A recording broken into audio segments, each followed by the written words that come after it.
그러면 일단 숙제에서 질문부터 받아보도록 할게요.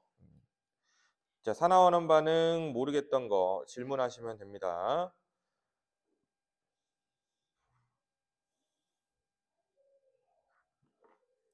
질문 몇 번? 60번? 자, 60번 문제 볼게요. 자, 표는 이주기원소 XY의 수소화합물 XH4 그리고 YH3 그리고 Y의 플로오린 화합물 YF3에서 중심원자의 산화수를 나타낸 거다. 이때 세 화합물의 중심원자는 옥텟 규칙을 만족한다라고 얘기하고 있는데 산화수를 보니까 얘가 마이너스 4래요. 그럼 얘는 플러스 1이죠. 그리고 요 녀석 산화수는 안 알려줬어요. 근데 요 녀석 산화수도 안 알려줬지만 우리가 알 수 있는 게 있어. 요거 보면 결합 3번 했지요. 그치? 근데 플로오린의 전기 음성도가 가장 크니까 플로오린의 산화수는 무조건 마이너스 1이지.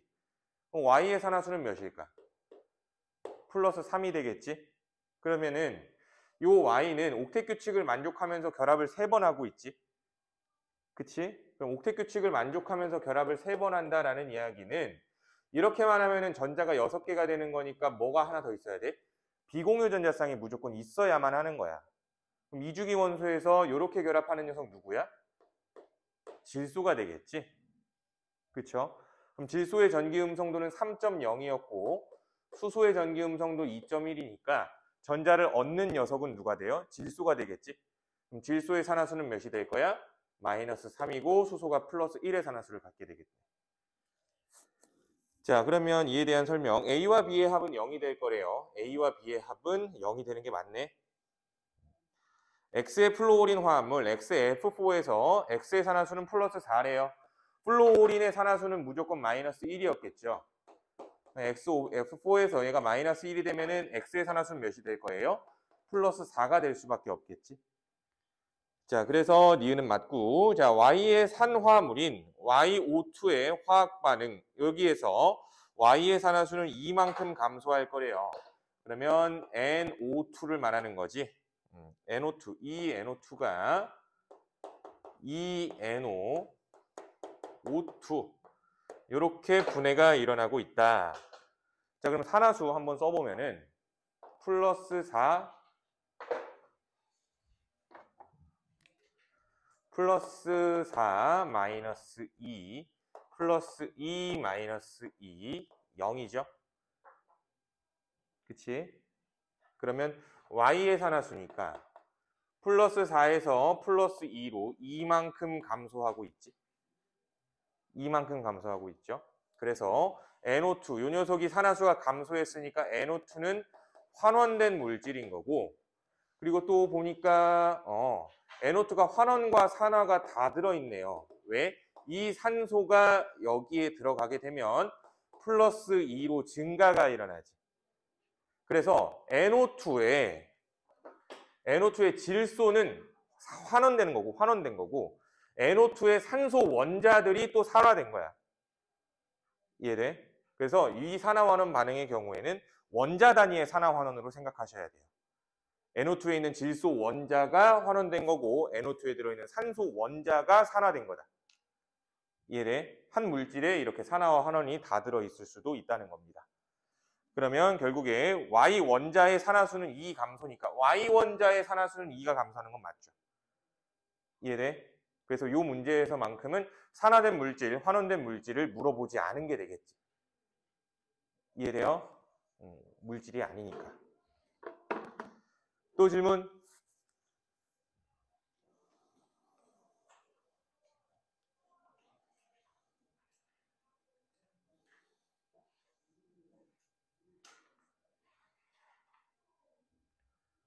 없어요? 지우 질문 없니? 눈치 보고 있었어? 물어볼 때까지 눈치를 봤어? 58번. 자, 질산은 수용액과 구리의 반응을 산화환원 반응식으로 나타낸 건데 0.1몰 농도 AgNO3 수용액 200ml를 모두 환원하는 데 필요한 구리의 최소 몰수를 구해봐라. 자, 일단 반응식이 뭐 이게 풀로 다 적혀 있는데 사실 NO3-는 반응하지 않는 이온이죠.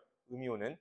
그렇기 때문에 알자 이온 반응식으로만 깔끔하게 다시 적어본다면 Ag 플러스랑 구리가 반응하여 은은 석출되고요. 구리가 2 플러스 이온으로 나오는 거지. 이게 알자 이온 반응식이지. 그러면 여기에서 이동하는 전자의 개수를 똑같이 2개로 맞춰줘야 하기 때문에 결론적으로는 은 이온이 2마리 반응할 때 구리는 몇 마리 반응해야 돼요? 1마리가 반응해야지. 그쵸? 근데 문제 상황에서는 0.1몰 농도 AgNO3 수용액 200ml래. 0.1몰 농도는 무슨 뜻이니? 1000ml에 AgNO3가 0.1몰 녹아 있다라는 이야기지. 근데 실험자는 1000ml를 갖고 있는 게 아니고 200ml를 가지고 있다. 그럼 200ml는 5분의 1만큼이지? 5분의 1만큼. 그럼 몇이에요? 0.02몰이 녹아 있다는 얘기네요. 그러면 현재 이 용액에는 AgNO3가 0.02몰이래. 그러면 AgNO3는 이온화가 될 때 Ag 플러스와 NO3 마이너스가 1대1로 이온화되니까 AgNO3가 0.02몰이 존재했다는 얘기는 이 용액 안에 은 이온이 0.02몰 있다는 뜻이야. 그쵸? 그러면 문제 Ag 플러스 0.02몰을 모두 환원시킬 거래. 얘를 모두 다 반응시킬 거래. 그러면 그때 필요한 구리는 2대 1로 반응하기 때문에 구리는 몇 몰 필요한 거예요? 정답 0.01몰의 구리가 필요해요 해주면 되겠지. 이해돼? 그래서 이렇게 풀어주시면 됩니다. 또 질문 있어? 62번. 자, 그림과 같이 마그네슘 조각을 0.24g 이고요. 0.1몰 농도 질산은 수용액 100ml에 넣었더니 마그네슘 표면에 은이 석출됐다. 일단 반응이 일어났대. 자, 그러면 이것도 반응은 얘랑 비슷하겠네. Ag 플러스랑 이번에 누가 반응하는 거야? 마그네슘이 반응해. 그러면 은이 석출되고 마그네슘이 2 플러스로 나올 거다. 마찬가지로 개수는 2대1로 반응하는 거죠. 마그네슘 이온도 2 플러스니까. 그래서 개수 맞춰보면은 2대 1대 2대1로 반응한다. 근데 문제 상황에서 마그네슘 조각이 몇 그램이래요? 0.24g이래. 마그네슘 0.24g이라는 거는 이거를 마그네슘의 원자량인 24로 나눠주면 몇 몰이라는 소리가 돼요? 0.01몰이 된다는 소리죠. 이해되죠? 그러면 마그네슘 0.01몰이래요. 그리고 AgNO3 수용액의 몰 농도가 몇이래? 0.1몰 농도래. 0.1몰 농도 여기 있네요. 그치? 근데 이 0.1몰 농도가 이번엔 200ml가 아니라 몇 ml래 또? 100ml래. 그럼 100ml 안에는 AgNO3가 0.01몰 녹아 있는 걸 말하는 거지. 그치? 그러면 0.01몰이면 은 이온도 0.01몰이겠지. 그래서 은 이온이 0.01몰이다. 이렇게 반응을 시키겠다는 얘기네. 근데 개수비가 2대1로 반응하니까 누가 다 반응해야 돼? 은 이온이 0.01몰 반응할 때 마그네슘은 0.005몰만 반응하면 되는 거지. 이해돼? 그래서 마그네슘이 얼만큼 남을까? 절반만큼 0.005몰만큼 남아 있겠지. 이건 남은 거예요. 자, 이래놓고 보기 해석해보자. 마그네슘은 산화제로 작용할 거래요. 산화시킬 거래요. 마그네슘은 산화된 거죠. 산화제가 아니고 산화된 거지. 그럼 산화된 거는 산화제가 아니라 뭐라고 불러요? 환원제라고 부르지. 그래서 기억은 틀렸죠. 자, 니은 마그네슘 1몰은 은이온 2몰을 환원시킨다. 마그네슘 1몰은 은이온 2몰을 환원시킨다. 개수비에 나와 있네요. 그래서 니은은 맞고 디귿 반응이 모두 끝난 뒤에 마그네슘은 0.12g만큼 남을 거래. 자, 0.24g이 0.01몰이었죠. 0.24g이.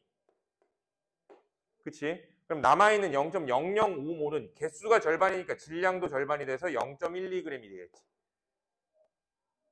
이해돼? 아니면 그냥 여기에다 뭘 곱해줘도 되는 거야. 원자량이 24 곱해줘도 되는 거지. 됐니? 이해돼?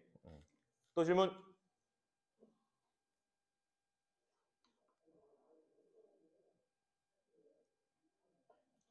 할만했죠잉? 그치? 할만했지? 자, 근데 이제 산화환원도 사실상 조금 어려운 문제들이 꽤나 많아요. 모의고사 기출문제로는 꽤나 많기 때문에 그건 나중에 내신 대비 들어갈 때 난이도를 좀 더 높여서 할 거야. 알겠지? 그래서 이 기본 산화환원 반응 잘 기억해주고 있으면 좋을 것 같고, 자, 이제 마지막 단원이네요. 자, 이 169페이지에 화학 반응에서의 열의 출입.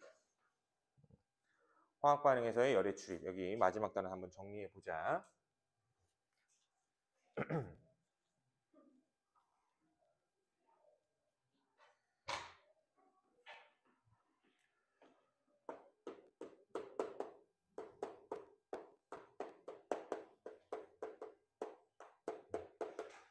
자, 4단원은 반응에 대한 이야기를 쭉쭉 한다고 했었는데, 반응이라는 게 일어날 때는 무조건이야.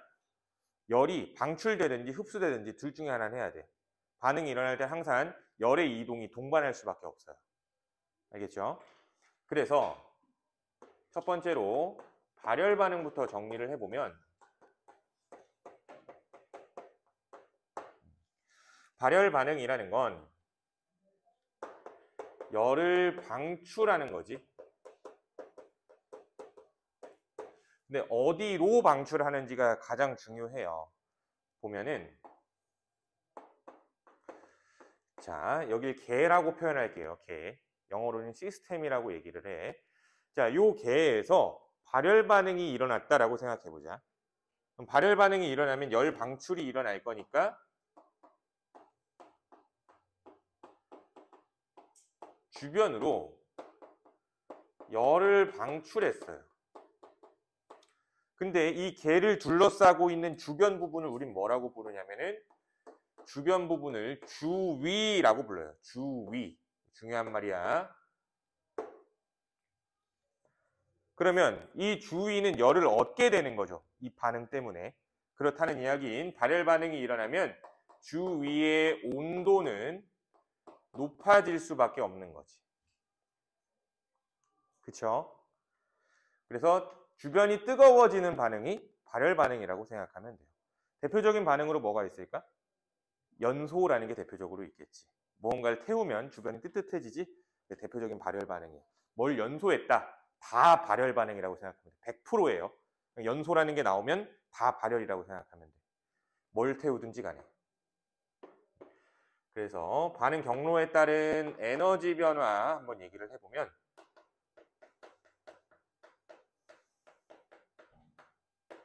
반응 경로에 따른 에너지 변화 얘기하면 반응 전엔 에너지가 이렇게 높아요. 반응 전에는 에너지가 이렇게 높아. 근데 반응이 일어난 반응 후의 모습을 보면 에너지가 이렇게 낮아지는 거지. 이만큼의 에너지를 어떻게 하는 거야? 방출한다라고 생각하면 되네. 그치? 그래서 반응 전 에너지라는 건 결국에 뭘 말하는 거야? 반응물의 에너지를 말하는 거야. 그리고 여기 반응 후의 에너지는 뭘 말해요? 생성물의 에너지를 말한다는 거죠. 그래서 그만큼의 에너지, 갭만큼 에너지를 방출한다라고 생각해 주시면 될 것 같고요. 그럼 이런 발열 반응 예시, 연소 말고 다른 것도 한번 좀 이해해 보자. 연소는 무조건이고, 또 우리 배웠던 반응 중에 중화 반응. 중화 반응. 중화 반응은 당연히 중화열이라는 게 발생하니까 중화 반응 발열 반응이고, 또 금속의 산화 반응. 중화 반응 그리고 금속의 산화. 보자. 마그네슘이랑 염산이 반응하게 되면은, 자, 마그네슘과 수소의 반응성을 비교하는 거지. 반응성은 누가 더 커? 마그네슘이 더 컸었어. 그래서 마그네슘이 이온으로 나올 거니까 마그네슘이 MgCl2 수용액이 되겠죠. MgCl2 수용액이 되는 거고 이것도 수용액이야. 자, 그리고 H2가 발생하겠죠. 화학 반응식의 개수를 맞춰 본다면 Cl2H2니까 HCl이 2마리겠지. 이거 할 때 열이 발생한다는 얘기죠. 열. 됐죠? 자, 그리고 또 몇 가지 더 적어보면 NaOH, CaOH2의 용해. CaOH2, 쏘리. CaCl2, 미안해. CaCl2.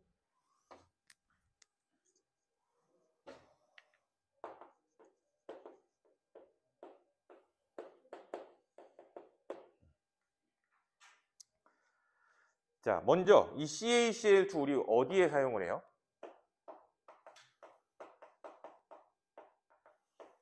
제설제로 사용을 하죠. 염화칼슘이니까. 제설제로 사용을 합니다. 제설제로 사용할 수 있는 이유는 염화칼슘을 뿌리면 바닥에 물기랑 만나겠죠. 물에 녹아. 근데 물에 녹을 때 열을 방출하는 녀석이에요. 그러면 그 주변에 눈을 녹이겠지. 그럼 눈을 녹이면 또 물이 나와요. 또 염화칼슘이 녹겠죠. 또 열이 나오겠죠. 그래서 효과적인 제설제로 사용이 가능하겠죠. 하지만 이 제설제 같은 이 CaCl2 같은 경우는 이제 뭐 하천을 오염시키거나 할 수가 있어. 그래서 뭐 그런 안 좋은 점도 있지만, 그래서 뭐 천연 제설제로 사용을 할 수 있는 경우를 생각을 해본다면은 뭐 환경 오염을 시키지 않으면서 발열 반응인 녀석을 찾으면 되겠지. 그치? 뭐 좀 더 좋은 제설제를 찾는다면. 그래서 제설제 역할을 하기도 한다라고 이해하시면 되고요. NaOH 수용액도 발열 반응이야. 그래서 NaOH 같은 경우 물에 녹일 때 물이 뜨뜻해져요. 많이 녹이면. 계속 녹이면 계속 다 뜨뜻해져. 아시겠죠? 그래서 NaOH 녹이는 것도 역시 발열 반응이라고 생각해 주면 돼요. 그래서 우리 중화 반응 생각해 보면 사실 좀 과학적 오류가 하나 있는 게 있어. 염산에다가 HCl 집어넣었을 때 뭐 이건 적지는 마. 그냥 사담이에요. HCl에다가 NaOH 여기에다가 얘를 넣는 경우야. 넣으면 중화 반응 때문에 중화열이 발생해서 온도가 올라가죠. 그치? 그러면 이 중화열 때문에 중화열이 다 끝나게 되면 이제 더 이상 중화열이 발생하지 않으니까 온도 내려간다라고 얘기했었지. 이해돼? 근데 NaOH를 계속 집어넣게 되면은 올라가요. NaOH가 물에 용해되면서 열을 방출할 거야. 사실은. 알겠지? 그래서 어찌됐든 뭐 NaOH도 물에 녹을 때는 열을 방출한다라고 기억해 주면 되겠습니다. 발열 반응 이렇게 알고 있으면 돼. 이용하는 것 또 하나 있죠. 하나 더 기억하자. 손난로. 핫팩 말하는 거야. 핫팩. 흔들죠? 안에 뭐 들어있어? 철가루 들어있어요. 그럼 그 철가루들이 산소와 반응하면서 산화가 될 때 열이 발생을 하기 때문에 우리는 그 철가루들을 핫팩으로 이용할 수 있는 겁니다. 이해돼요? 그래서 그렇게 기억해 주면 되겠고, 두 번째, 흡열 반응. 흡열 반응은 열을 흡수하는 반응이에요. 그래서 마찬가지로 반응이 일어나는 걸 뭐라고 불러요? 개라고 부르죠. 그치? 그러면 개에서 흡열 반응이 일어날 때는 열을 흡수해야 돼.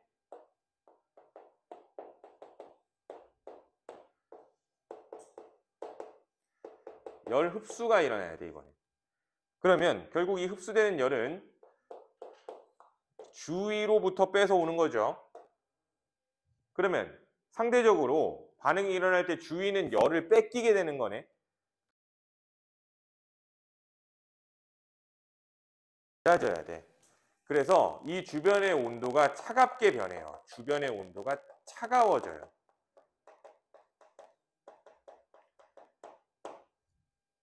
아시겠죠? 주변 온도 차가워져. 그래서 차갑게 느껴진다. 다 흡열 반응이라고 생각하시면 돼요. 얘도 그래프로 그려보면 세로축의 에너지, 반응 전에 에너지 이렇게 낮았는데 에너지 이렇게 높아지겠지. 요만큼의 에너지를 흡수한다. 가 되겠네. 예를 또 들어봅시다.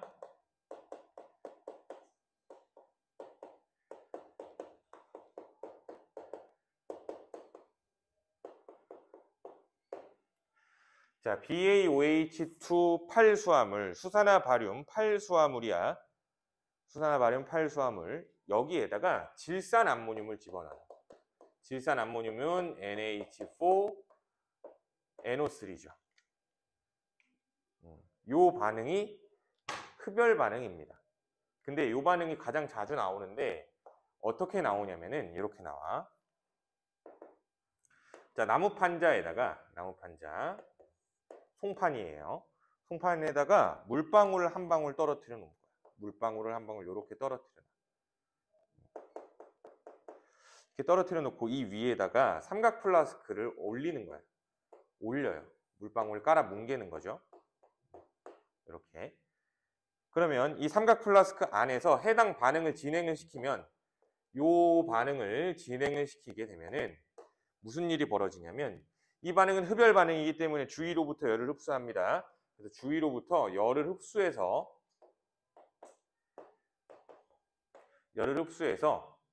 반응이 일어날 거야. 그럼 어떻게 된다 그랬어? 이 주위가 차가워진다라고 얘기했었지.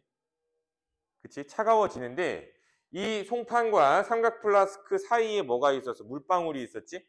그러면 결국에 이 물방울에 대해서 얘기를 해보면 물방울 역시 열을 뺏겼겠지. 그치? 그럼 물방울이 열을 뺏기면 물이 열을 뺏기면 뭐가 될까? 얼음이 되는 거예요. 물이 열을 뺏기면 얼음이 돼요. 아시겠어요? 그러면 이렇게 얘기할 수도 있죠. 물이 얼음이 되는 반응은 열이 나가서 일어나는 일이지. 그렇죠? 그럼 물이 얼음이 되는 반응은 흡열이야, 발열이야? 발열이다잉. 그래서 삼각 플라스크 내부에서 일어나는 일은 흡열 반응이 맞아. 근데 삼각 플라스크와 송판 사이 물방울에서 일어나는 일은 발열이라고 해줘야 돼. 알겠어? 이렇게 구분을 좀 해줘. 그래서 실험이 다 끝난 뒤에 이 삼각 플라스크를 들어 올리게 되면 무슨 일이 벌어질까? 이 나무 판자가 삼각 플라스크 밑바닥에 붙어서 같이 와요. 이해돼? 냉각 때문에. 되죠? 흡열 반응을 하는 대표적인 예시니까 이해해 주시면 되는 거고. 자, 또 이야기 나오는 게 질산 암모늄. 얘가 요 녀석이 용해가 되는 것도 발열 반응이래요. 흡열 반응이래요. 용해되는 거 역시 흡열 반응이래요.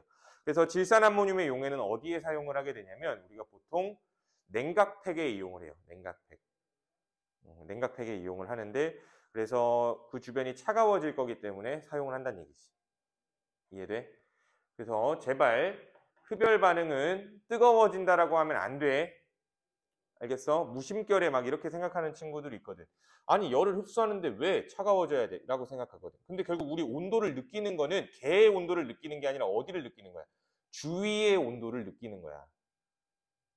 알겠어? 그래서 흡열 반응은 차가워지는 거라고 꼭 좀 기억을 해주세요. 됐니? 이렇게 보시면 될 것 같고, 자 그러면 이제 종류는 이렇게 보시면 되고, 우린 발열과 흡열이 일어날 때 결론적으로는 얼만큼의 열이 흡수되고 얼만큼의 열이 방출되는지 실제로 계산해 볼 줄도 아셔야 돼요. 알겠지? 실제로 계산도 가능해야 돼. 그래서 계산하기 위해서 용어 정리를 좀 몇 가지 할 건데, 먼저 이야기할 거는 비열. 비열 우리가 기호로는 소문자 C로 표현할 거야. 소문자 C. 비열이란 어떤 물질 1g을 1도씨 변화시키는데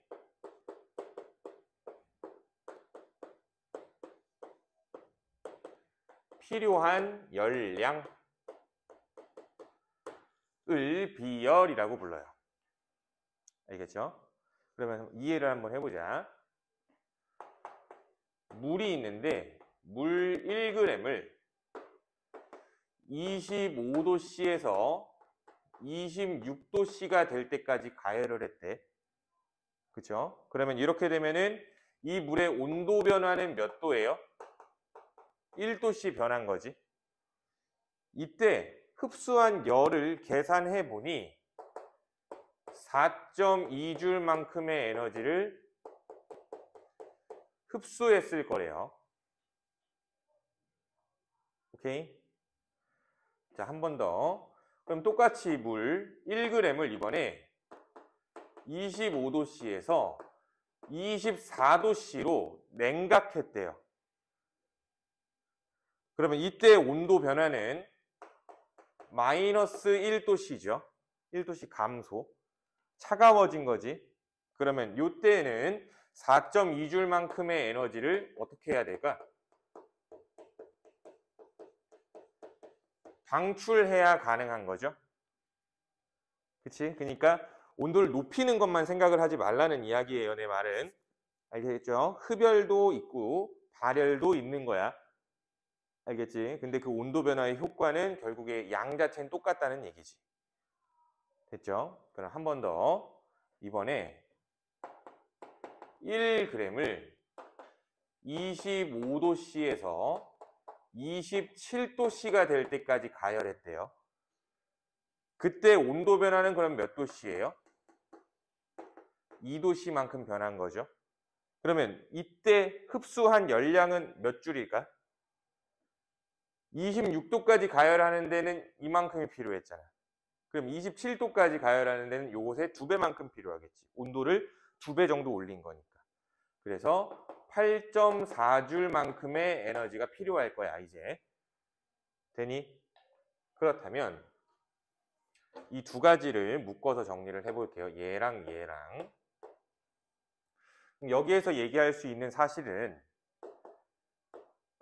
자, 온도를 변화시킬 때 뭐 흡수하거나 방출하는 필요한 열량은 뭐에 비례할까?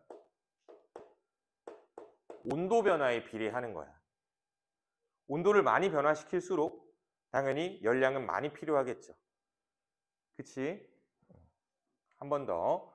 이번엔 2g을, 물 2g을 25도씨에서 27도씨로 변화시킬 때 또 이번에도 온도 변화가 똑같이 2도씨네요.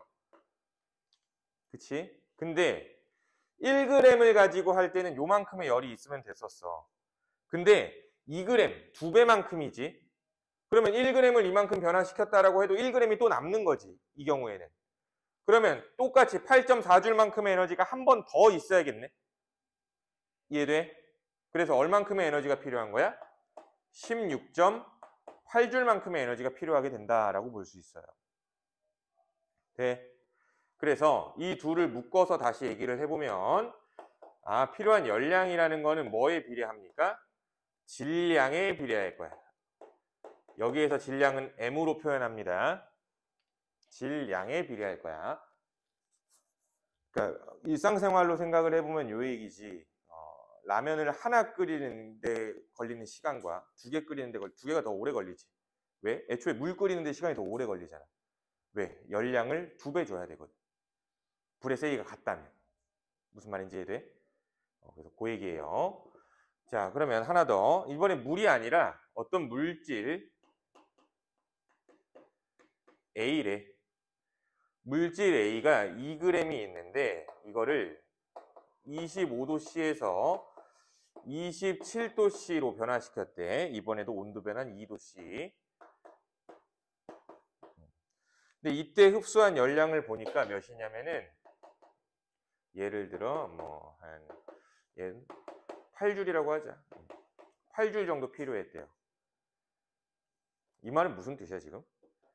이 녀석은 온도를 변화시킬 때 열이 별로 필요하지 않지. 많이 필요하지 않지. 온도 변화가 잘 되는 녀석이라는 얘기지. 무슨 말인지 이해돼? 그게 비열이 작다는 뜻이 되는 거죠. 돼? 그러면 이번에는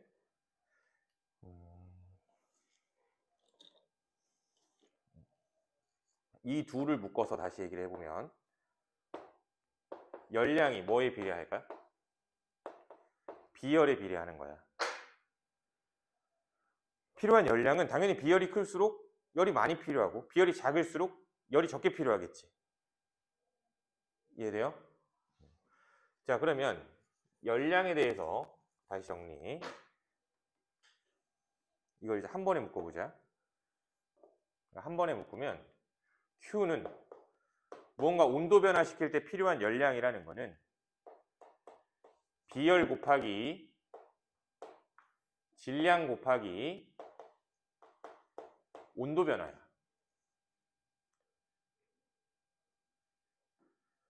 필요했던 열량은 4.2 곱하기 2 곱하기 2죠. 이해돼? 필요했던 열량은 4.2 곱하기 1 곱하기 2죠. 돼? 그래서 이걸 곱해주면 열량이라는 계산이 나와요. 그래서 Q는 CMT라고 외워주시면 돼. 필요한 열량은 이렇게 계산된다. 그래서 그럼 이걸 비열에 대해서 다시 한번 정리를 해보자. 비열은 어떻게 계산돼 그러면? M 델타 T분의 Q죠. 이게 비열이죠. M 델타 T분의 Q. 그럼 여기에서 우리는 비열의 단위를 한번 꺼내 볼 거야. 단위로 다시 만들어 보면 질량의 단위는 그램, 뭐 물질마다 뭐 킬로그램일 수도 있지만 일반적으로 그램을 많이 쓰죠. 질량의 단위 그램, 온도 변화는 도씨죠, 도씨. 그리고 열량의 단위는 줄이죠. 그래서 비열의 일반적인 단위가 줄 퍼 그램 도씨예요. 이게 단위야. 그러면 이 뜻인 거죠. 물의 비열이 4.2 줄 퍼 그램 도씨. 이게 무슨 뜻이에요? 물 1g을 1도씨 변화시킬 때 4.2줄 필요해 라는 뜻이야. 물 1g을 1도씨 변화시킬 때 4.2줄 필요해 라는 뜻이라고. 그래서 이 단위에 대한 이해를 가지고 있으셔야 됩니다. 알겠지? 이걸 비열이라고 불러. 자, 그럼 하나 더.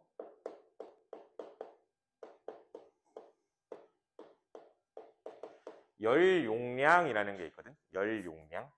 말 그대로 그 물질이 갖는 열을 머금을 수 있는 열의 용량을 말하는 거라고 생각하면 되는데, 기호로는 대문자 C가 열 용량이에요.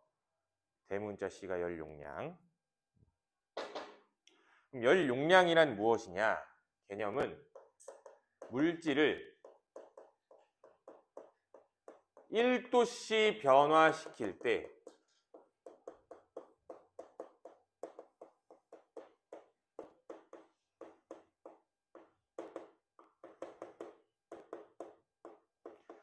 흡수하든 방출하든 필요한 열량을 열 용량이라고 불러요. 비열과 개념이 아주 유사하죠. 근데 다만 비열에는 질량에 대한 정보가 있지만 열 용량에는 질량에 대한 정보가 있어 없어? 없어요. 질량은 사실 크게 중요하지 않기 때문에 그래. 왜 그러냐면 물질 자체에 대한 이야기거든. 물질 자체에 대한 이야기거든. 무슨 소린가 봐봐. 자, 여기 스테이플러가 이렇게 있지. 그치? 뭐 여기 보면은 뭐 여기 고무도 있고 뭐 하지만 대부분 플라스틱도 있고 하지만 대부분 철이죠. 그치? 그러니까 얘를 이렇게 해볼까. 얘 한 철 5kg이라고 합시다. 철 5kg이 여기 있는 거야. 그럼 철 5kg에서 철의 비열을 생각한다면 철 1g이 1도씨 변할 때 필요한 열량을 말하는 거지. 근데 나는 철이 중요한 게 아니고 얘는 철 5kg이지만 그냥 이 스테이플러의 열 용량이라고 표현하는 거야. 이해돼? 그러면 스테이플러의 열 용량은 어떻게 될까? 철 비열의 500배가 되겠지. 5000배가 되겠지. 5kg이라고 얘기한다면. 뭔 말인지 이해돼? 그래서 이 물질 자체에 대한 이야기이기 때문에 질량에 대한 정보는 필요가 없어요. 알겠어? 이해돼? 그럼 봐봐. 결국에 이런 얘기지. 방금 스테이플러로 얘기했는데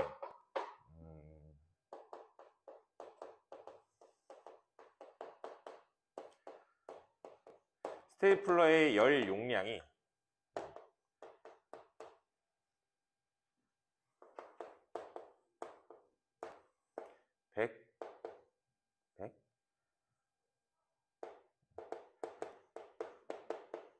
100줄 퍼 도씨라고 합시다. 스테이플러의 열 용량이야. 대문자 C. 이렇게 하면 돼요. 그러면 이 스테이플러를 10도씨 변화시킬 때 필요한 열량은 몇 줄이라는 소리니? 1000줄이라는 소리예요. 10도씨 변화시킬 때 필요한 열량은 1000줄이다. 물질 자체의 연용량을 얘기한다라고 생각하면 돼요. 네? 근데 보니까 단위가 조금 다르죠. 유도해보자. 비열은 M 델타 T분의 Q였어. 그치? 그러면 이렇게 스테이플러가 이게 1kg? 1kg? 아니야.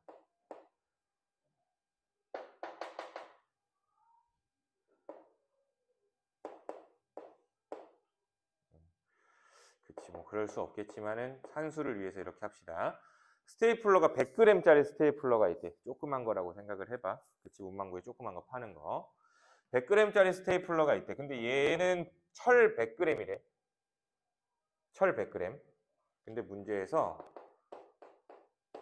철의 비열이 1g, 1줄 per g 도씨 이렇게 나왔어. 이 말이 무슨 뜻이니? 철 1g을 1도씨 변화시킬 때 1줄 필요하다 이 말인 거지.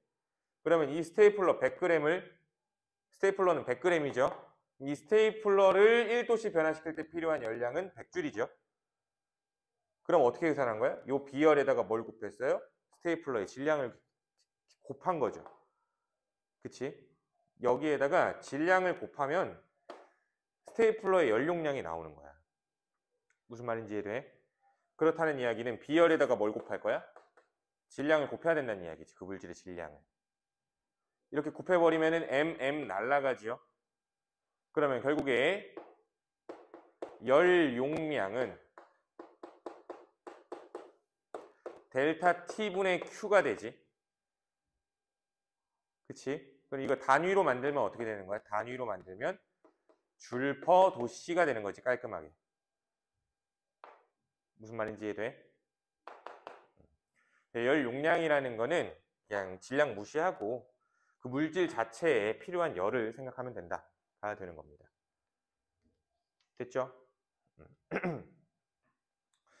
자, 그럼 우리는 이제 열을 계산할 수 있는 능력이 생겼어. 저 공식만 암기한다면.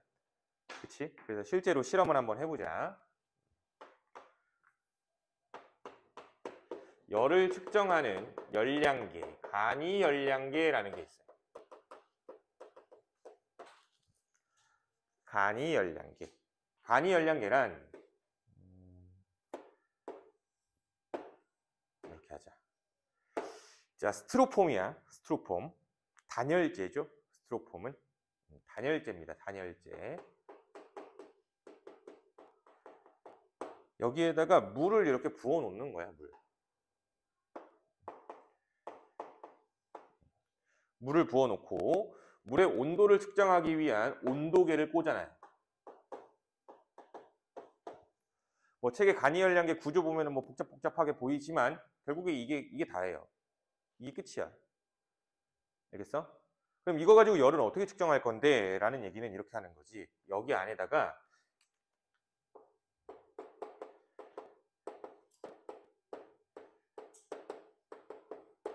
CaCl2를 용해 하는 거예요.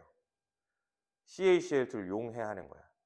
그럼 CaCl2를 용해하면 실험 결과는 어떻게 될까? 요 용액에, 이제 용액이죠.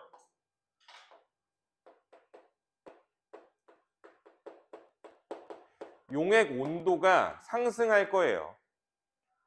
왜? CaCl2X g이 용해되면서 방출한 열을 용액이 흡수한 거니까.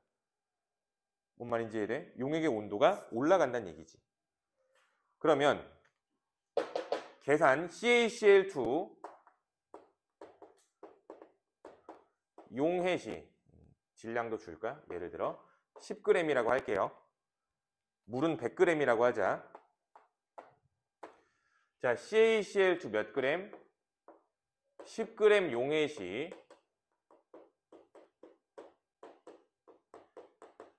방출한 열량이 있겠죠. 그치? 이 열량이랑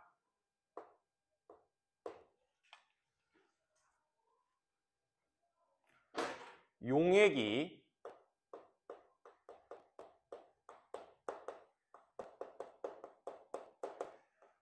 흡수한, 여기서 이제 용액이 주위가 되는 거죠.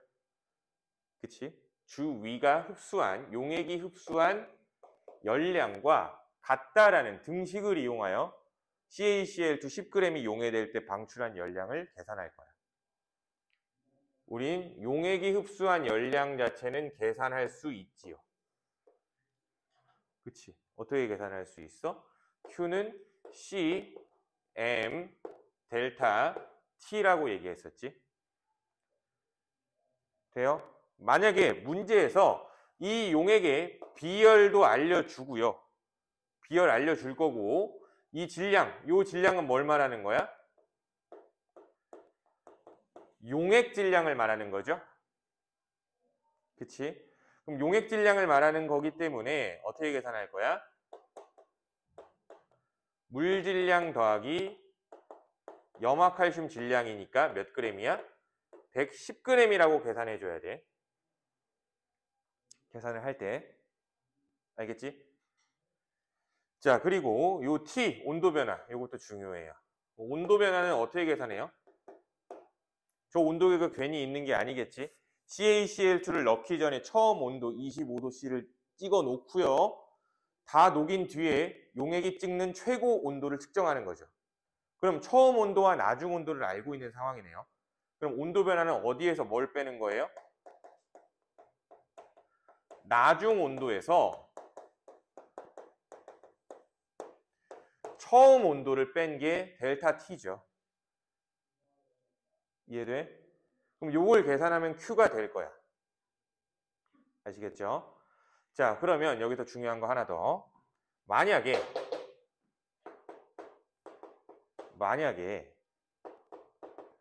T 나중 온도를 내가 실험을 할 때 실수로 기존보다 낮게 측정했어요. 실수로 기존보다 낮게 측정했어. 그럼 이렇게 되면 실험 결과값은 어떻게 변할지 예상해야 돼. 그러니까 온도계를 잘못 봤다는 이야기지. 그치? 온도계 눈금을 잘못 읽었다는 소리야. 실수로 좀 낮게 측정했다면. 그럼 이때 실험 결과는 용액의 열량 Q는 용액의 비열 곱하기 질량 곱하기 온도 변화인데, 온도 변화라는 거는 T 나중에서 T 처음을 빼주는 걸 말하는 건데, 실제보다 나중 온도를 낮게 측정했을 때 이게 작아진다는 이야기죠. 어디 갔어? 이게 작아진다는 얘기지. 그럼 이게 작아지면 요 델타 T 값은 커지는 거야, 작아지는 거야? 커지는 거야, 작아지는 거야? 작아지겠지. 이 처음 값은 똑같으니까. 빼주게 되는 이 모수가 작아지는 거니까 빼고 남은 게 작아지겠지. 이해돼? 그럼 델타 T 값이 작아지게 되면 Q 값은 실제보다 커져, 작아져? 실제보다 작게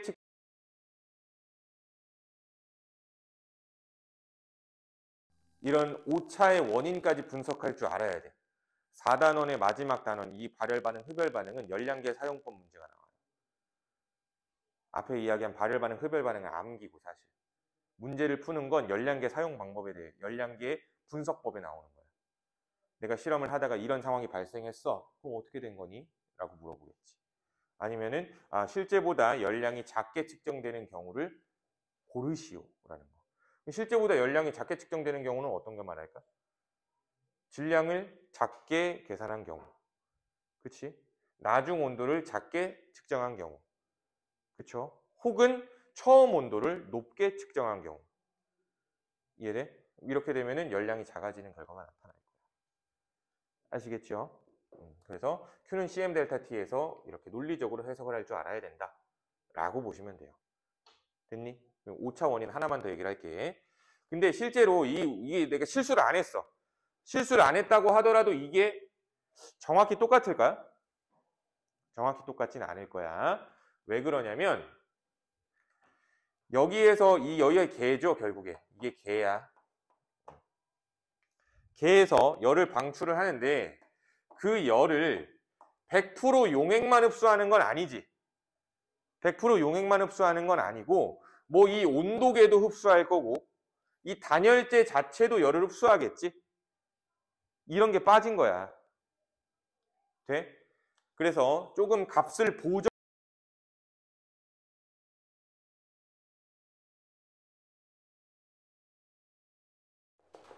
통열량계가 계산 상황에서 오차 값을 좀 보정한 열량계라고 생각하면 돼.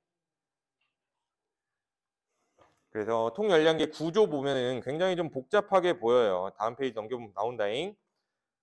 뭐 젖계, 점화선, 단열용기, 강철용기, 시료접시, 물, 강철통 막 엄청 많아. 막 온도계 복잡하죠. 그치? 복잡한데 그냥 핵심은 이거야. 간이열량계에서는 물이 흡수한 열량만 잴 수 있는데 통열량계가 되면은 통열량계 자체가 흡수한 열량도 계산할 수 있어요. 이해돼? 그래서 만약에 저 실험을 똑같이 통열량계에서 실험을 한다면 이렇게 되는 거야. CaCl2 10g이 용해될 때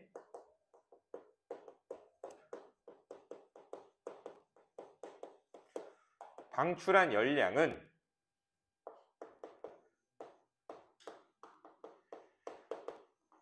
용액이 흡수한 열량뿐만 아니라 뭘 계산할 수 있어?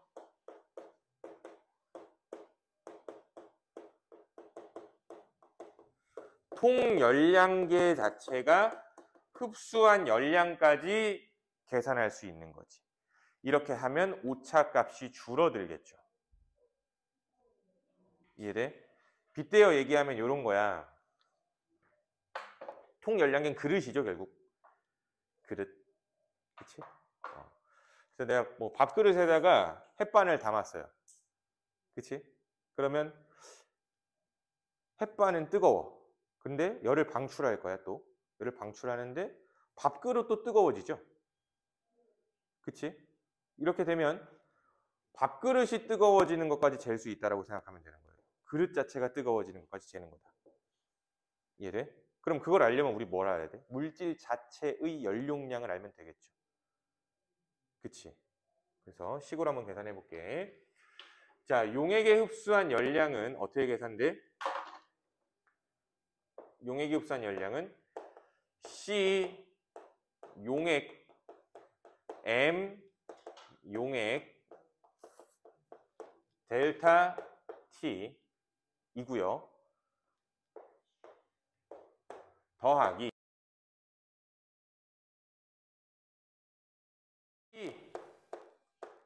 통열량계 이게 뭐야? 열량계의 열량계의 열 용량을 말하는 거죠. 물질 그 자체의 열 용량. 열 용량에 곱하기 뭐 해주면 돼요? 델타 T 해주면 되는 거지. 이해돼요? 근데 이때 요 델타 T랑 요 델타 T는 서로 어때야 될까? 같아야 되는 거예요. 이유는 열평형이 도달했기 때문에 그렇겠죠. 이해돼? 밥그릇의 온도와 밥의 온도는 똑같다. 뭐 이렇게 생각하면 되는 거예요. 이해돼? 그래서 이렇게 하면은 값을 보정할 수도 있다라고 기억해 주면 돼요. 되셨죠? 자, 그러면 옆에 이거 눈으로 한번 좀 살짝 훑어볼까요? 그러면 탐구 돋보기 한번 봐봐. 탐구 돋보기. 실험이 실제로 나와 있네. 자, 간이열량계에 중류수 200g을 넣어서 온도를 측정을 했대요. 처음 온도 T1이죠. 자, 근데 열량계에 염화칼슘 10g을 넣고 젖계로 계속 저어서 완전히 녹인 뒤에 최고 온도 T2를 측정을 했대. 온도 변화를 보니까 25도씨에서 33도씨로 증가했대요. 얼만큼 변한 거야? 8도씨만큼 변한 거죠.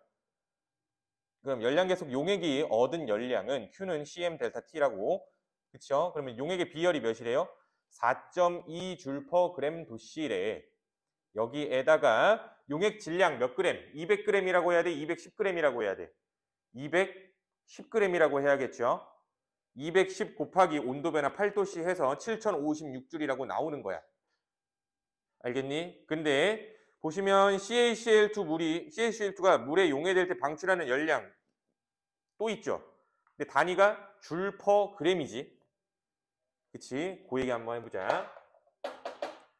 이것도 마찬가지야. 얘는 10g이죠.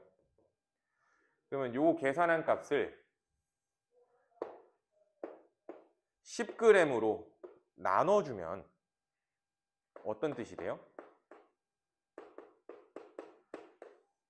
1g당 열량으로 되죠. 뭔 말인지 이해돼? 그러니까 10g이 용해될 때 총 열량이 이만큼이야. 근데 그거를 15로 나눠주면 1g당 발생하는 열량이 나오는 거죠. 이해돼요? 그래서 결국에 요거가 줄인 거죠. 요게 그램인 거죠. 줄 퍼 그램은 무슨 뜻이야? 줄 퍼 그램 무슨 뜻이야? 이거 중요해. 줄 퍼 그램. 1g당 열량을 말하는 거야. 이해돼? 그래서 책에 나와 있는 예제 문제 보니까 7056이었는데 1g당은 705.6으로 변하죠. 이해돼? 왜? 이것도 CaCl2 10g 녹인 거니까. 근데 실제 값을 보니까 732래요. 차이가 나네요. 약 30줄 정도. 왜 차이가 나는 거야? 열량계 자체가 흡수한 열량도 있을 거고 혹은 다른 쪽으로 단열이 완벽하지 못해서 빠져나간 열도 있을 거고 그런 걸 생각할 수 있다는 얘기죠. 자, 밑에 과자 연소도 한번 보도록 할게요. 똑같습니다. 자, 이번에는 열량계가 조금 다르게 생기긴 했죠. 근데 원리는 똑같아. 과자를 연소시켜서 발생한 열이 100% 물을 데웠다라고 생각하면 돼. 알겠지? 그럼 물이 얻은 열량을 계산하면 되겠죠. 그러면 물이 얻은 열량은 비열 4.2에 과자의 물 질량 몇 그램? 100g이죠, 이번엔. 뭘 녹인 게 아니니까. 물이죠. 물 100g에 온도 변화 몇 도씨 했대요? 22도씨였대. 요거 계산했더니 9240줄이래. 돼요? 자, 그런데 여기서 과자를 우리가 몇 그램 연소했대요? 문제 보니까 과자의 질량이 2g이었는데 나중에 질량이 0.5g이라는 건 이 실험을 하는 동안 과자를 1.5g 연소시켰다 얘기지. 그래서 결국 9240줄을 1.5로 나눠서 실험값 6160이 되는 거야. 줄 퍼 그램 뭐라고? 과자 1g을 연소했을 때 발생한 열량이 6160줄이래. 네? 근데 실제 열량 값을 보니까 2300줄 퍼 그램이네요. 자, 이거는 꽤나 오차값이 크죠. 왜 꽤나 오차값이 클까? 용액 속에서 일어나는 일이 아니기 때문에 실험 기구를 꾸민 걸 보면 단열이 완벽하지 않죠. 열이 빠져나갈 수 있는 공간이 충분하잖아. 이해돼? 과자를 연소시키면서 과자의 연소열은 물만 데피는 게 아니라 주변 공기까지 데웠겠지요. 비커도 데웠겠지요. 가림막도 데워놨겠죠. 이해돼? 그런 쪽으로 열이 또 흡수가 됐을 거라서 사실은 실제값이 이렇게 차이가 많이 난다. 열 손실이 생긴 거다. 라는 얘기가 되지. 이런 것들을 줄이게 할 수 있는 열량계가 뭐란 소리니? 통열량계라는 이야기. 이해돼?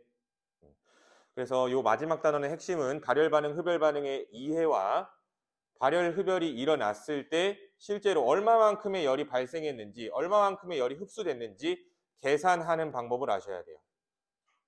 알겠지? 자, 그러면 우리 10분만 쉬었다가 이어서 뒤쪽에 문제 조금 보고 보너스 트랙 하나만 더 할 거야. 알겠지? 잠깐 쉬었다 갑시다. 쉬는 시간.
자, 이제 문제를 좀 풀어볼 건데 개념 문제 몇 가지 한번 좀 해보도록 할게요. 171페이지에 64번부터 한번 우리 배웠던 내용 한번 적용을 시켜보도록 합시다. 자, 64번 화학 반응의 열의 출입에 대한 설명을 옳지 않은 것은, 자, 발열 반응이란 열 방출 맞죠? 자, 금속의 산화 반응은 창화 반응과 중화 반응은 흡열 반응이래요. 차가워져요? 뜨거워지죠? 발열 반응이지. 그래서 2번이 틀린 말이라고 하면 돼. 65번 바로 넘어갈게. 자, 질산암모늄 반응이에요. 반응식 좋네. 근데 여기에서 질산암모늄이 무슨 반응이냐 뭐 암기할 필요는 없었어. 이 문제는. 왜? 반응식을 보면은 열이 필요한 거죠. 반응이 일어나려면. 열이 반응물 쪽에 존재하지. 반응물 쪽에 존재한다는 거는 흡열을 말해요. 근데 이 열이 만약에 생성물 쪽에 존재한다면 발열을 말하는 거겠지. 그치? 그래서 일단 흡열 반응이야. 자, 그래서 기억은 맞는 말이고 이 과정이 일어날 때 주위에서 열을 흡수한다. 맞죠? 이 과정을 이용한 팩은 추운 겨울날에 손난로로 이용이 돼요. 손이 오히려 시렵겠죠? 그치? 자, 66번. 자, 보니까 아연과 산의 반응이에요. 금속과 산의 반응은 발열 반응이었지. 자, 이 반응이 일어날 때 열을 방출한다. 맞고요. 반응이 일어날 때 주위의 온도는 높아지겠죠? 발열 반응이니까. 자, 휴대용 가스 연료의 연소와 열 출입 관계가 같을 거래요. 맞는 말이지. 연소, 무조건 발열 반응. 자, 67번. NaHCO3를 열분해하고 있어요.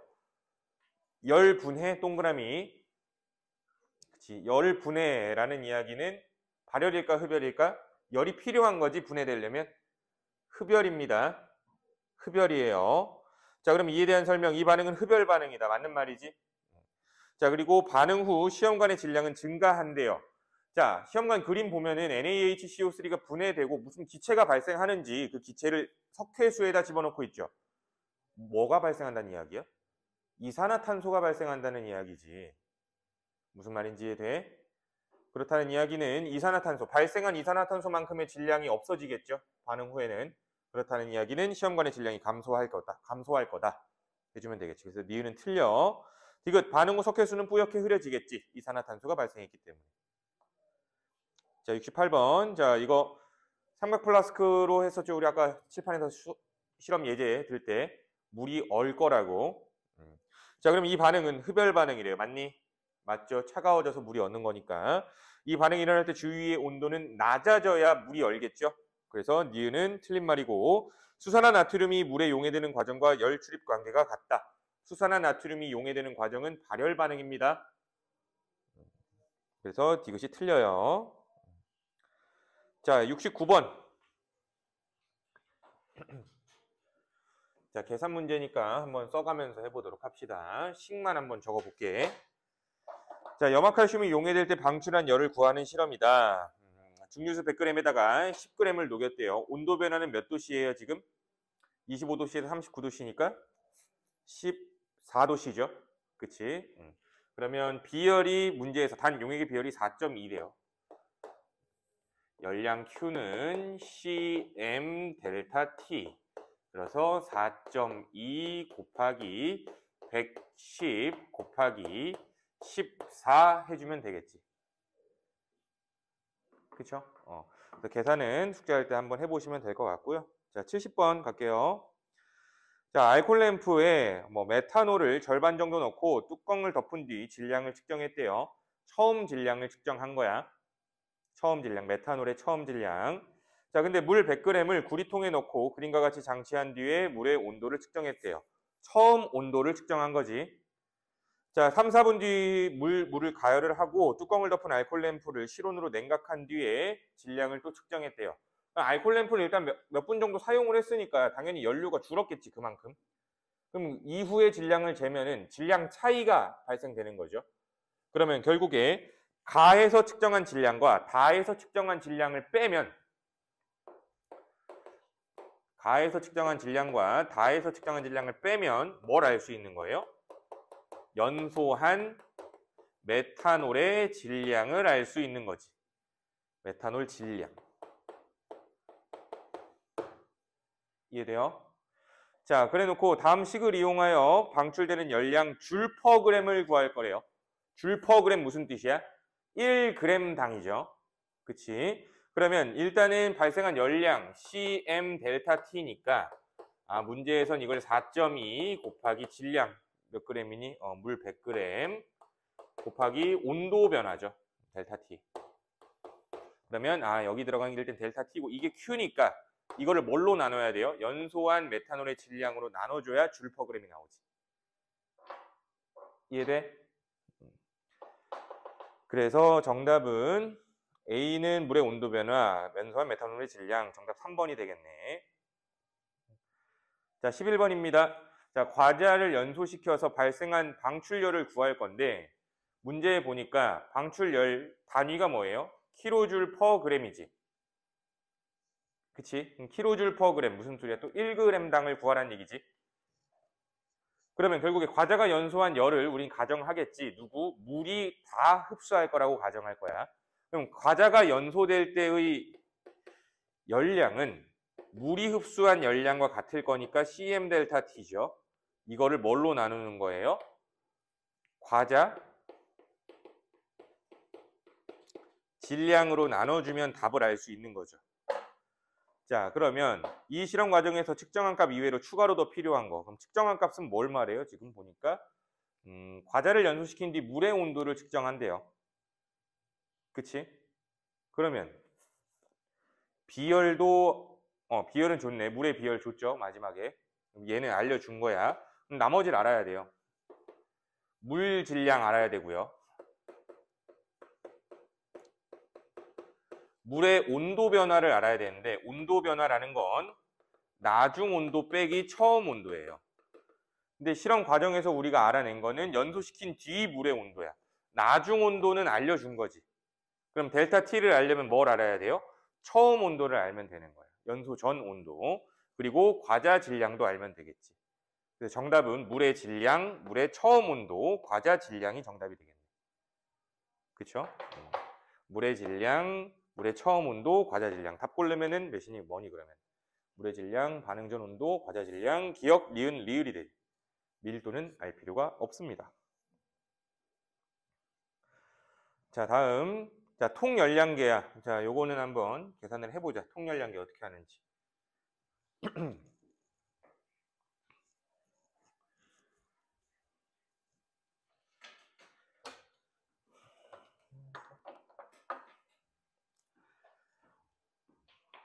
자, 연소한 A의 질량은 8g이고 연소된 물의 질량, 물의 온도가 4도씨 높아졌네요.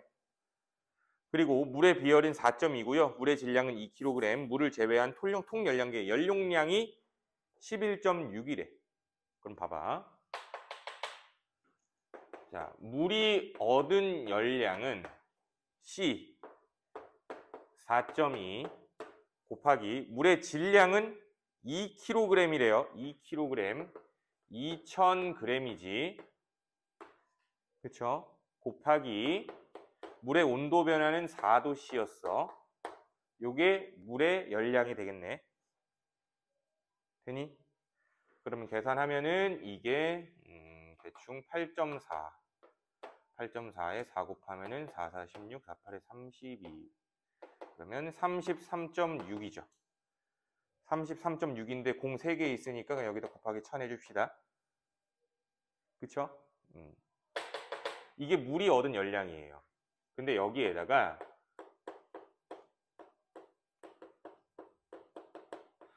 통열량계가 얻은 열량까지 계산을 해줘야겠지. 통열량계니까. 근데 통열량계의 연용량이 1도씨 변화시킬 때 몇 킬로줄이 필요하대요? 11.6kJ죠. 그치? 근데 온도 변화는 몇 도씨라고 우리가 알아요? 4도씨라고 알려준 거야. 그러면 4도씨 변화시킬 때 필요한 열량은 몇이에요? 4 그리고 4 24 그러면 50 4.4? 아니잖아. 4, 2, 4, 6, 4, 46.4. 맞죠? 그죠? 46.4래요. 근데 이게 단위가 뭐예요? 킬로줄이죠?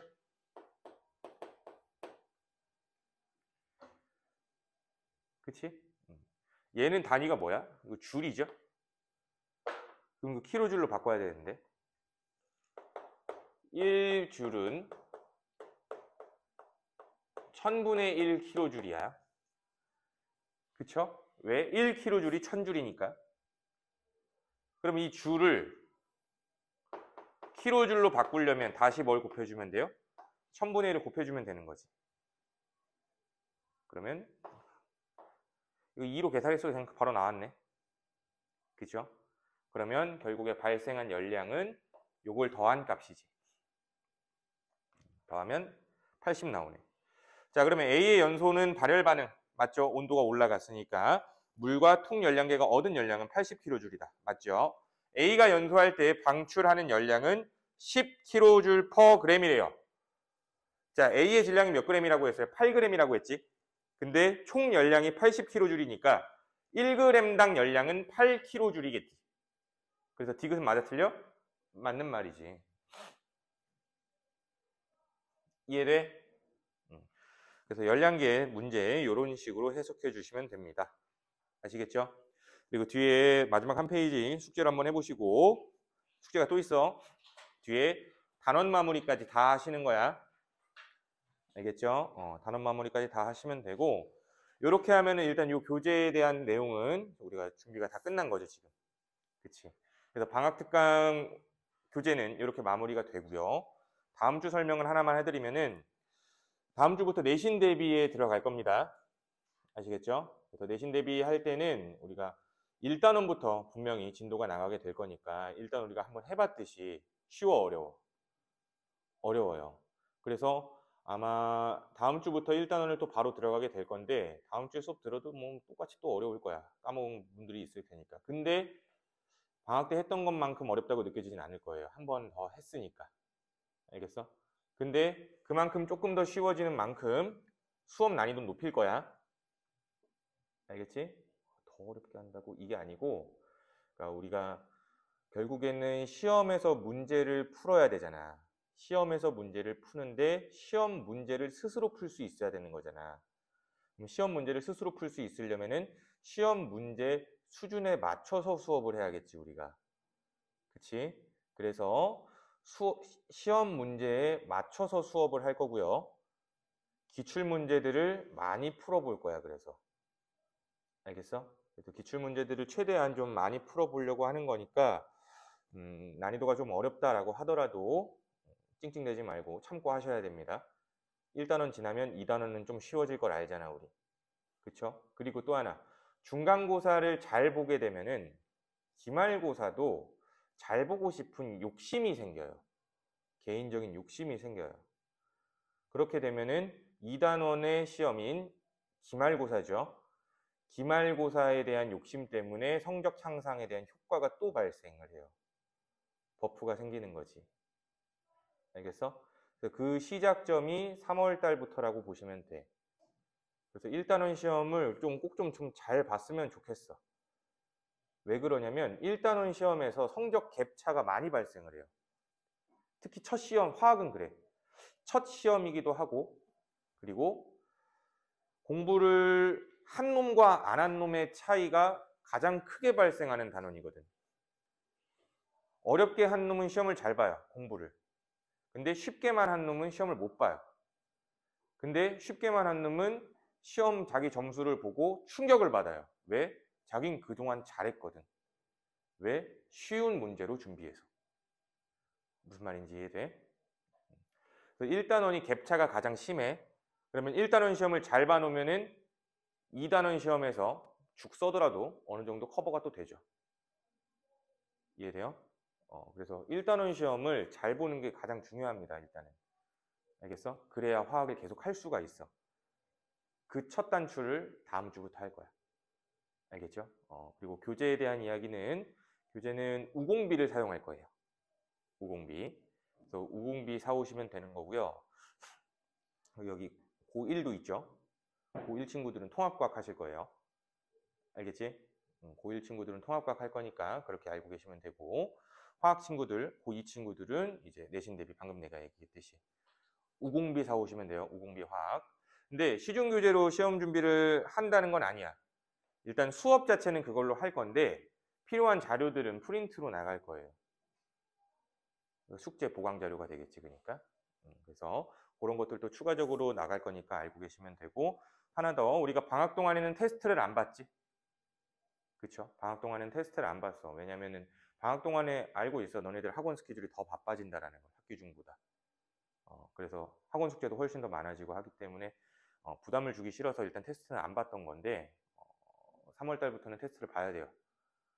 알겠지? 그래서 매 수업마다 이 수업을 좀 100% 이해를 하고 넘어갔으면 좋겠어요.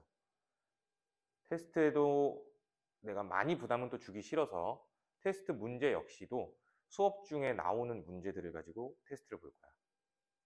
알겠어? 수업 때 나왔던 문제들. 그러니까 결국엔 수업만 열심히 듣고 수업만 이해하려고 노력하면 테스트는 잘 볼 수밖에 없어. 알겠지? 테스트 문제는 대략 한 10문제 정도 생각하고 있는데 성취도를 또 조사를 할 거야. 그래서 70점 아래죠. 70점 아래인 친구들은 재시험을 또 볼 거야. 알겠지? 조금 빡세게 합시다. 우리 일단은 시험 잘 봐야 되니까. 재시험도 볼 거니까 3월 달부터 조금 더 긴장을 하고 시험 잘 봐야지 좀 했으면 좋겠습니다. 아시겠죠? 그래서 나는 너희들한테 화학이라는 게 약간 너희들 성적표에서 좀 구세주 역할을 했으면 좋겠어. 예를 들어 영어 좀 조졌어. 근데 그나마 화학 잘 봐서 내신을 지키는, 알겠죠? 그런 역할을 좀 화학이 했으면 좋겠으니까 좀 열심히 해봅시다. 아시겠죠? 자, 그러면은 진도는 일단 이렇게 나가고 내가 보너스 트랙이 하나 있다라고 했었죠? 그래서 놀기는 좀 그래서 4단원 우리 최근에 배웠던 것 중에 제일 어려운 게 중화 반응이거든. 그래서 중화 반응 기출 문제를 그동안 좀 쉬운 것만 봤다고 하면은 어려운 문제 위주로 좀 중화 반응 기출 문제 풀이를 몇 문제만 좀 해볼게.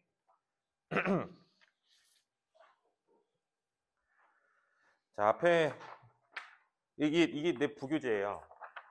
부교재 부분 뽑은 건데 앞에 타이틀 너희들 나중에 이런 교재 본지 볼 수 있을 거야. 나한테 수업을 계속 들으면 개념을 안 써놔요. 난 교재에.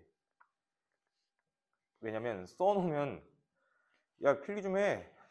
써 있는데요. 말대꾸를 해요. 그래서 개념 안 적고 내가 칠판에 쓰는 걸 옮겨 적기 편하게 아예 빈 공간으로 차라리 남겨둡니다. 그래서 어쨌든 앞부분은 그냥 수업 내용이라고 생각하면 되고 우린 지금 문제풀이를 할 거니까 그냥 뒤에부터 바로 볼게요. 뒤부터 몇 번 보시냐면 좀 어려운 것만 한번 해보자.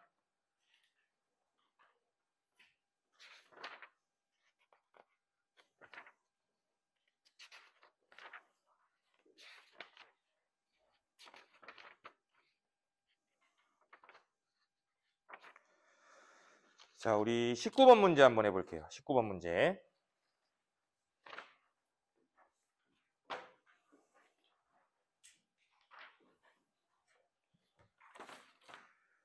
자, 수능 기출 문제고요. 우리가 지금 수능 기출 문제를 왜 풀어야 돼요? 하면은 이거 내신에도 나와요. 내신에도 나와요. 근데 이 수능 기출 문제 지금 보고 있는 문제가 정답률이 20%대예요. 20%대. 고3 애들도. 그러니까 요거 맞춘 놈은 1등급.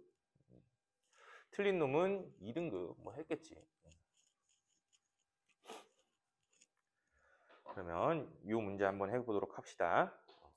자, 문제 읽어보면은 뭐 HCl, HBr, NaOH 뭐 얘네들이 반응을 한다라고 얘기를 하고 있을 거야.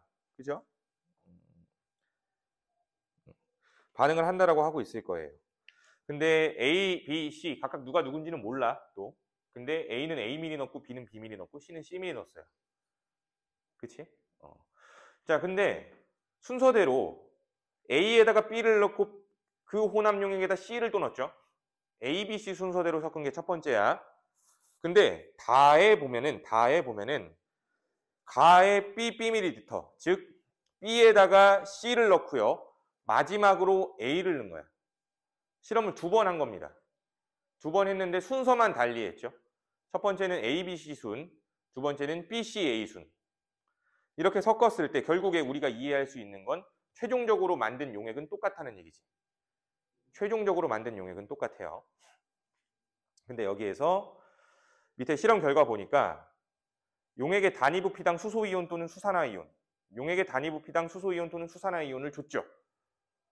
줬는데 마지막에 용액 A 플러스 B 플러스 C를 봐봐. 두 그래프에서 값이 같아 달라. 다르네. 결국 똑같은 용액인데 값이 달라요. 근데 결국 A, B, C를 다 섞으면 용액의 액성이 염기성이 된다는 얘기지. A, B, C를 다 섞었을 때 어찌됐든 그 안에 남아있는 OH-의 수는 양쪽이 똑같아야죠. 똑같은 건데 단위 부피만 다른 거죠. 그래서 왼쪽에 Y값을 보면은 상대값이 M과 N으로 다른 것뿐이야. 상대량이. 즉 비례상수만 달랐던 거죠. 이해돼? 그럼 실제로 이 두 그래프를 똑같이 맞춰주면 좋지 않을까? 그치? 똑같이 맞춰준다는 거는 이렇게 한다는 얘기야.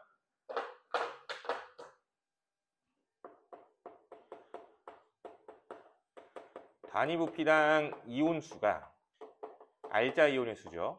H 플러스 또는 OH-의 수. 자, 첫 번째 그래프 보면 용액의 결과 A가 1이죠. AB 더한 게 0.5고요. ABC 더한 게 0.1이야. 근데 두 번째 거 보면은 ABC 더한 게 0.4지. 그러면 첫 번째 그래프에서 ABC 다 더한 것도 0.4로 보면 좋지 않을까? 그래 안 그래? 그래서 첫 번째 그래프의 결과값을 다 4배 해줄 거야 일단. 똑같이 맞춰주려고. A만 있을 때 4고요. A랑 B를 혼합했을 때 2고요. A랑 B랑 C를 혼합했을 땐 0.4로 값을 조정해 줄 거예요. 그러면 두 번째에서 B만 있을 때 1이고요. B랑 C가 있을 때 1.5고요. A랑 B랑 C가 있을 때 0.4. 이렇게 되면 단위 부피를 동일하게 맞춘 효과가 발생한 거지. 왜? A, B, C에 대한 단위 부피당 이온수가 현재 똑같으니까. 단위 부피를 똑같이 맞춰준 것 뿐이야 지금. 알겠지? 근데 보면은 얘는 H 플러스고요. 얘도 H 플러스고요. 얘가 OH 마이너스네. 얘는 H 플러스고요. 얘가 OH 마이너스고 얘도 OH 마이너스죠. 그쵸? 자, 그러면 단위 부피당 이온수가 나오면 항상 뭐 하라 그랬어? 전체 부피 곱하라 그랬지 내가. 기억나?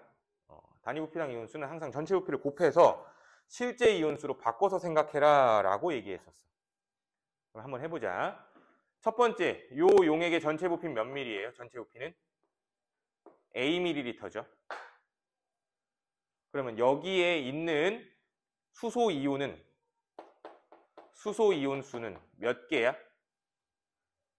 몇 개야? A 곱하기 4죠. 4의 2개인 거죠.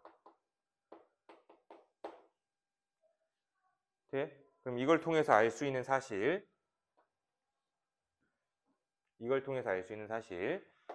A라는 산 용액은 A ml에 4A개가 들어있는 용액이라고 농도를 알아내는 거지. 돼요? 자, 그리고 B를 또 넣었어요. 그럼 B를 넣으면 전체 부피가 A 플러스 B ml가 되는 거죠. 근데 B가 산인지 염기인지 아직 모르지만 정황상 여기에서 C를 넣으니까 OH가 생겼죠. 그 말은 C가 뭐란 소리야? CO가 염기라는 거야. NaOH. 이해돼? 그래서 문제 읽어보면 HCl, HBr 섞은 거라며. 그러면 산이 두 가지, 염기가 한 가지지. 그럼 B가 뭐란 이야기야? B도 산이었단 얘기죠.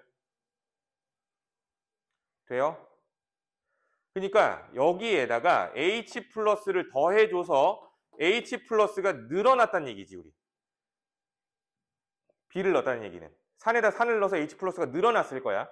근데 늘어난 게 몇 개라는 소리예요? 2A 플러스 2B개라는 거죠. 늘어난 게 이만큼이란 얘기야. 근데 얼만큼 늘어났는지 알려면 변화량이죠. 여기에서 요걸 빼면 얼만큼 늘어났는지 알 수 있지. 그러면 얼만큼 늘어난 거야? 2B-2A만큼 늘어난 거죠. 여기에서 요걸 빼면. 이해돼? 근데 얘는 왜 늘어난 거야? B를 B밀이 넣기 때문에 늘어난 거죠. 그럼 결국에 요거는 B라는 산에 대한 농도인 거지.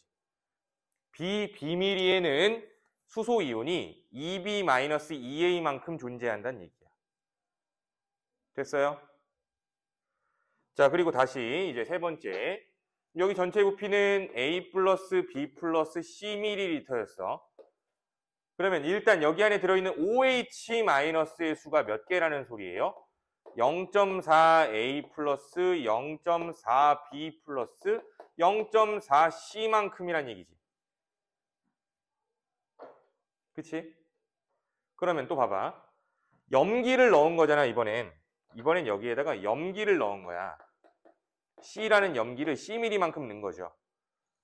염기를 넣었을 때 H 플러스가 모조리 없어지고 이만큼 생겼다는 얘기지.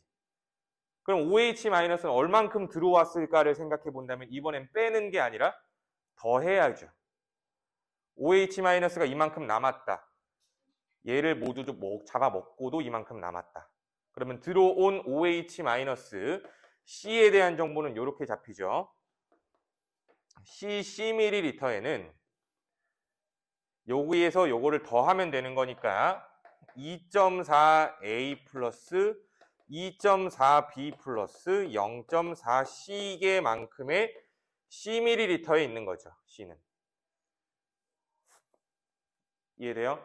그럼 일단 ABC 용액에 대한 농도 표현을 ABC로 해놓은 거야. 근데 그거를 한 번 더 하기 위해서 이 그래프가 있는 거지. 한 번 더 해볼까 그러면? 자, 이번에 얘가 Bml예요. Bml. 그러면 Bml의 한계니까 여기에서 B라는 용액은 Bml에 B개가 되는 거지. 이해돼? 이해돼? 근데 이거랑 이거가 어때야 돼요? 똑같아야 돼. 그러면 식이 이렇게 나오죠. 2B-2A 이꼴 B라는 얘기지. B밀리에 들어있는 수소이온의 개수는 똑같을 거니까. 그러면 이거 식 정리하면 B는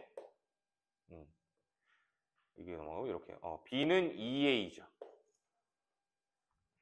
되니? 그러면 A랑 B의 비율이 나왔죠. A 대 B가 몇 대 몇이라는 이야기예요? 2대 1이란 얘기죠. 비율이 나온 거죠. 자, 이어서 한 번 더 가보자. 자, 요 녀석은 B 플러스 C ml야. 그럼 여기에 들어있는 이건 H 플러스였어. OH-의 개수는 몇 개예요? 몇 개야? 1.5B 플러스 1.5C죠. 근데 이번에도 이걸 다 잡아먹고도 이게 남은 거잖아. 그럼 여기에서 들어온 OH-의 개수인 C에 대한 정보죠. 둘을 더하면 돼요.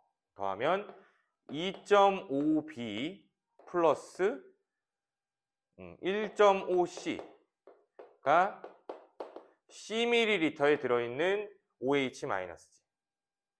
근데 이번에는 그러면 얘랑 얘가 어떻단 얘기야 또? 같다는 얘기지. 그러면 식 한 번 더 세워보자.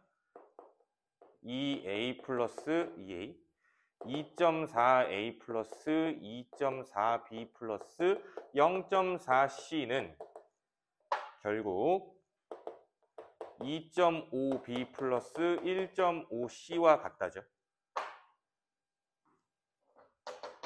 그러면 b는 2a이고 얘가 b랑 c니까 a를 b로 바꿔봅시다. 그렇죠?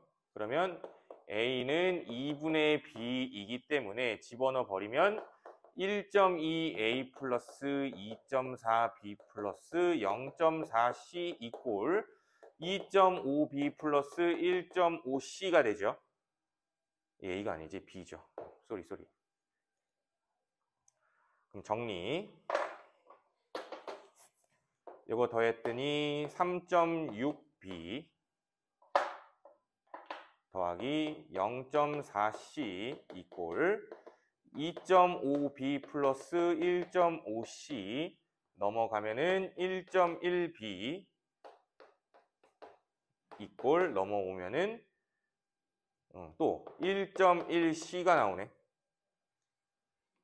b랑 c가 어떻단 얘기야? 또 같단 얘기죠. b랑 c가 같단 얘기야. 되니? 그러면 얘네 어차피 비율을 본 거니까 A, B, C에 대한 정보를 다시 한번 써보자. A는 어디 써 있었어? Aml에 4A개였죠. A는 Aml에 4A개였어. 그러면 여기 A가 1이었으니까 이렇게 바꿀 수도 있죠. 아, 그럼 1ml에 4개 있는 산이야 이 말인 거죠. B는 Bml에 B개였지요. 그치? 그럼 B가 몇이었어요? 2ml에 2개라는 얘기죠. 2개. 이해됐죠? 마지막 C. C만 염기야. C만 염기. C는 Cml에 뭐라 그랬어? 2.5b 플러스 1.5c죠. 2.5b 플러스 1.5c. 근데 B가 2고요. C가 2죠. 그치? 얘가 2를 잡았으니까 C도 2라고 잡을 거야. 그러면 이게 5 더하기 3이 되니까 결국에는 Cml 2ml에 몇이 돼요? 5에다가 3이니까 그치? 8개인 염기라는 거죠. 다 알아냈네. 근데 문제에서 알아내라는 게 뭐예요? X를 알아내라는 거야. 자, 그래서 용액 C의 단위부 P당 OH-가 1이 된 거죠, 지금. 근데 여기서 그럼 A랑 C를 섞으면 어떻게 되니? 를 묻는 거잖아. 그러면 C에 대해서는 2ml에 8개인데 A랑 C를 혼합하면 몇 ml야? 3ml죠. 그리고 H 플러스 4개에 OH 마이너스 8개니까 반응하면 OH-가 몇 개 남는 거예요? 4개 남는 상태가 A랑 C를 혼합한 용액이지. 그러면 결국에 요게 1이란 얘기잖아. 그치? 요게 X란 얘기죠. 1로 정리하라는 얘기 아니니? 그러면 이게 4대 3분의 4잖아. 그러면 1대 3분의 1이죠. 답 나왔네. 이게 X죠. 돼요? 이게 수능 중화반응 문제였어요. 한 판이 걸렸네요. 푸는데. 근데 내가 설명하면서 푸니까 이렇게 좀 길고 사실 이렇게 종이에다가 이렇게 풀면은 이렇게까지는 안 길어. 이해돼? 자, 그래서 수능 중화반응 문제가 사실 이런 식으로 나와요. 근데 들어보니까 해설을 들어보니 풀이를 들어보니 이해는 되죠. 아, 저 사람이 무슨 얘기를 하고 있는 거구나. 그치? 그럼 복잡해 보일 뿐이야. 원리 자체는 되게 쉽거든. 원리 자체는. 어떤 원리가 들어갔었냐면은 우리 수업 때 이야기했던 단위 부피당 이온수는 전체 부피를 곱해서 실제 이온수로 바꿔야 된다. 그럼 실제 이온수로 바꿨지. 실제 이온수로 바꿨죠. 실제 이온수로 바꿨죠. 그치? 바꿨을 때 변화를 보는 능력이 있어야겠네. 여기에서는. 아, 여기서는 H 플러스 늘어난 거니까 얼마나 늘어나는지 알려면 여기서 이걸 빼야 되는 거구나. 여기선 얘가 다 없어지고 OH-가 생긴 거니까 OH-가 얼마나 들어왔는지 알려면 얘랑 얘를 더해야겠구나. 한 번 더 한 거죠. 아, 얘가 이만큼이네. 또 OH- 이만큼이면 얘랑 얘는 더해야겠구나. 그때 이렇게 해놨을 때 뭐랑 뭐가 똑같은 의미인데 식이 다르네. 그쵸? 이거는 두 식을 정리하라는 얘기지 결국. 두 식을 정리하라고 했을 때 우리가 알아내는 정보는 B와 A에 대한 관계고요. B와 C에 대한 관계, A, B, C 관계가 다 나온 거죠. 그러면 A, B, C 나온 관계대로 내가 A, B, C를 실제로 다시 한번 찾아본다는 거지. 그럼 다시 찾아봤을 때 문제에서 요구한 정보를 끄집어내면 되는 거야. 이해돼? 그래서 일단 이 문제에서 방금 얘기했듯이 필요한 개념은 단위 부피당 이온수밖에 없어. 단위 부피당 이온수에 논리적으로 더할지 뺄지 중화 반응을 얼마나 잘 이해하고 있는지를 물어보는 문제죠. 아주 좋은 문제예요. 사실 이런 문제가 단위 부피당 이온수의 끝판왕이에요. 단위 부피당 이온수 문제의 끝판왕이에요. 알겠지? 근데 이 문제를 내가 풀어준 이유는 내신에 나와요. 나온 적 있어요. 내가 단연간 화학 내신도 해보고 수능도 해보고 수업을 다 하다 보니까 수능 문제, 모의고사 문제가 내신에 나와요. 숫자만 바꿔서. 근데 심지어 양심도 없이 숫자도 안 바꾸고 내시는 분들도 계셔요. 그냥 서술형으로. 이해돼? 근데 어쨌든 기출문제가 지금까지 많이 있다 보니까 어떤 문제가 정확히 나올지 찝을 수는 없어. 찝을 수는 없지만 나올 것 같은 문제들은 내가 대충 알죠. 나올 것 같은 문제들은. 여기 4단원 중화반응도 그렇지만 양적관계 1단원도 마찬가지고. 그래서 3월 달부터 이제 다음 주 수업부터죠. 다음 주 수업부터 내신 들어가게 되면 이런 식으로 좀 기출문제 수업을 하게 될 거예요. 아시겠죠? 그래서 수업을 또 잘 들으려면은 또 하나 추천을 할 게 생각이 난 게 뭐가 있냐면 노트를 좀 준비해 왔으면 좋겠어. 문제풀이 노트만. 알겠어? 그러니까 내가 그때그때 주는 풀이 문제들이 있을 거야. 물론 거기다 적을 수도 있지만 그 노트에다가는 이 문제를 한번 좀 다시 공부할 때 스스로 적어서 풀이가 어떻게 됐었는지 풀이를 다 쓰지 않더라도 여기에서 뭘 했지? 그 다음에 뭘 했지? 그 다음에 뭘 했지? 라는 걸 좀 일기처럼 좀 적어보는 것도 좋아. 아시겠어요? 이렇게 내신 대비할 거라는 걸 좀 미리 보너스 트랙으로 보여드린 거야. 알겠지? 자, 그리고 우리가 한 문제밖에 안 풀기는 했는데 여기 있는 문제들 다 좋은 문제들이야. 다 좋은 문제들인데 답은 내가 빼놨어요. 답지는 필요하다면 요청을 해주시면 드릴 거예요. 알겠지? 그래서 이 중화반응 내가 좀 잘하고 싶어, 좀 하고 싶어 하면 좀 퍼즐 풀듯이 한번 해봐봐. 그럼 필요하다면 요청해 주시면 답지를 드릴 테니까. 알겠지? 이래놓고 다 안 풀 거 알아. 자, 푸셨으면 좋겠습니다. 알겠지? 강요하진 않을게. 자, 그럼 오늘 여기까지만 하도록 하고 숙제는 일단 지금 드린 프린트는 아니야. 교재만 잘 풀어 오시면 됩니다. 아시겠죠? 자, 그러면 그동안 수고하셨고요. 자, 다음 주부터는 내신 대비로 만나도록 합시다. 그리고 하나 더. 저기 뒤에 저거 좀 얘기를 해달라고 하셔가지고 친구 소개 이벤트 3월 달에 할 거야. 용돈 부족하면은 저걸로 돈 받으면 돼요. 3만 원 주신다고 하거든. 그리고 수강료도 할인을 해주실 거래. 그것도 효도죠, 그러면은. 그래서 좀 과학 공부에 방황하고 있는 친구들이 있으면 멱살 잡고 좀 끌고 오세요. 알겠지? 자, 그러면은 그렇게 하시고 이렇게 마무리하도록 합시다. 자, 그러면 수고하셨습니다.